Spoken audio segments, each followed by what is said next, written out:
Kota Samarahan di Sarawak dikejutkan dengan bunyi pelik dari langit. Bunyi aneh yang menyeramkan itu kini menjadi topik hangat serta menimbulkan tanda tanya kepada penduduk di kawasan itu. Penduduk mendakwa bunyi seperti dengkuran kuat itu berlaku selang setiap 3 saat. Ini bunyi pelik yang dirakam penduduk Kota Samarahan.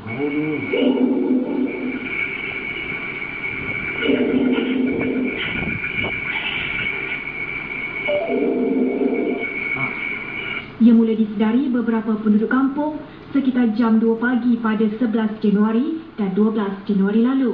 Cerita mengenai bunyi aneh ini juga turut dimuatkan dalam laman sosial Facebook dan YouTube oleh beberapa saksi yang mendengarnya. Sehingga kini masih tiada jawapan mengenai dari mana datangnya bunyi tersebut.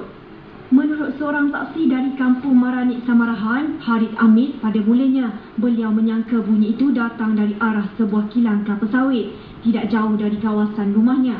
Bagaimanapun sangkaan mereka meleset selepas memeriksa keadaan kilang pada masa tersebut yang langsung tidak mengeluarkan sebarang bunyi. Saya dengan seorang kawan ada cuba pergi dengar bunyi dari sana kan, memang ingat kan kilang sawit. Kita pergi, bila sampai separuh jalan kan, kita berhenti saja nak dengar lagi dari agak mana bunyi. Bila tunggu bunyi tak keluar. Tunggu tak keluar lagi. Lepas tu tahu balik.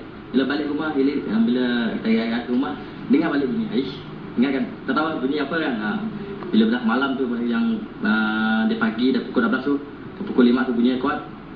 Saya pukul 4 lebih saya bangun.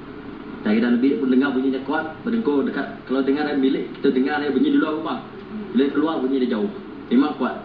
Satu sambil kamera satu rakam bunyinya. Menurut Harid lagi, apa yang menyebabkan penduduk kampung tidak begitu panik dengan bunyi tersebut semasa bunyi tersebut kedengaran, tidak terdapat perubahan pada keadaan alam sekitar. Seorang lagi saksi yang juga pengerusi JKK Kampung, Maranik Mahmud Pawi, sanggup berjaga pada jam 4 pagi semata-mata untuk mendengar bunyi pelik itu. Menurutnya, beliau dan keluarganya cuba mengesan puncanya tetapi gagal kerana bunyi tersebut bergema di merata tempat. Saya set jam pukul 4 pagi, ingin nak dengar.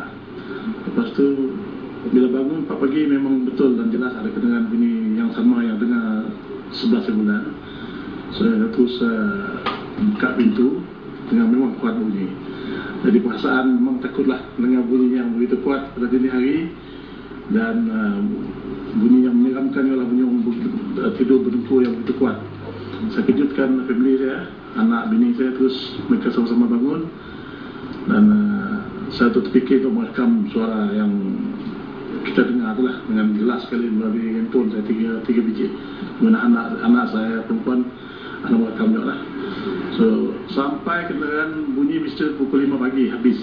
Penduduk berharap pihak berwajib akan mengkaji serta merungkai rahsia di sebalik bunyi ini bagi menghilangkan kerisauan penduduk. Berita mengenai bunyi aneh ini tersebar luas di media arus perdana dan media alternatif luar negara. Difahamkan agensi angkasa negara akan menyiasat kes ini dalam masa terdekat.